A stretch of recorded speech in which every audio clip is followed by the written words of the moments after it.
just need to make it clear again that our policy is not to accept public comment on matters of personnel or on matters of bid requests or other bid decisions or other things for which there are other avenues of complaint. Mr. Ronald Coleman is next. Mr. Ronald Coleman is next on my list.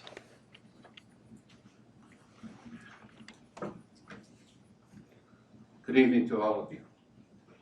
Board President Bennett, Vice Chair Sandberg, and other board members, Superintendent Cunningham, and concerned community members. My name is Ronald Coleman, and I've lived in Salt Lake County 40+ years. I received a bachelor's and a PhD from the University of Utah.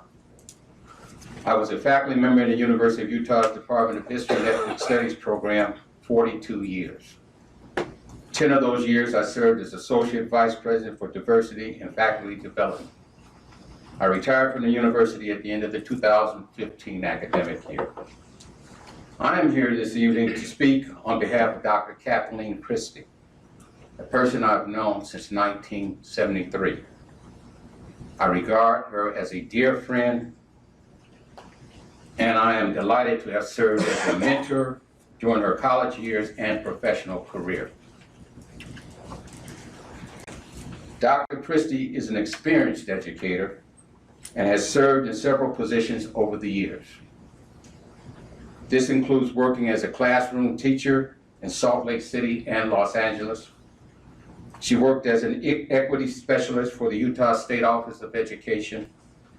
She has been an assistant principal, and equity specialist in the Salt Lake City School District.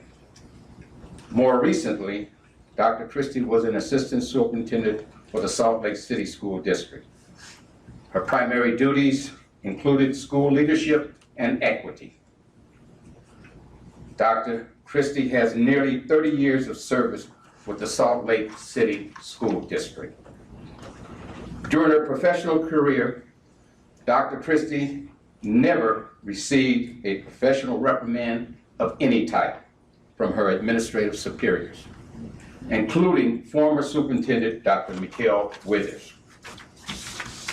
The recent steps taken by Dr. Withers were launched in his reorganization of plans for the Salt Lake District, which were announced as he was planning to retire. The plans included devaluing the place of diversity and equity in the Salt Lake District's superintendent structure.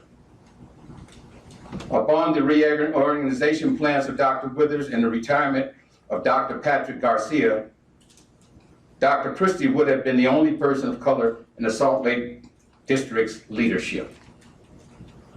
It has been stated that the demotion of Dr. Christie was based in part upon her using the title of doctor before the formal awarding of the degree.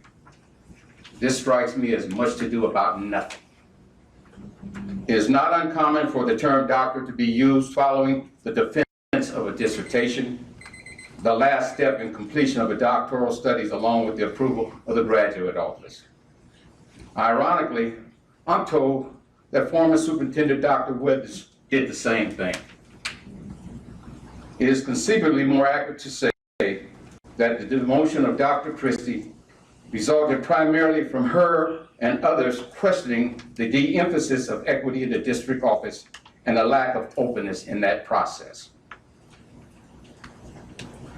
I'm also perplexed about this entire process. Following Dr. Withers' demotion of and other punitive measures taken against Dr. Christie, I read the materials before last week's board meeting.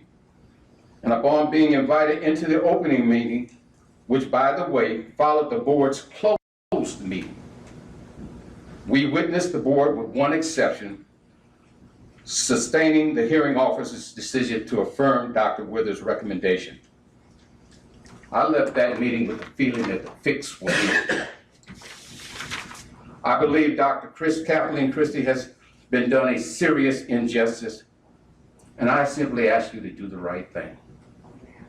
Reverse the decision and restore her good name. Thank you.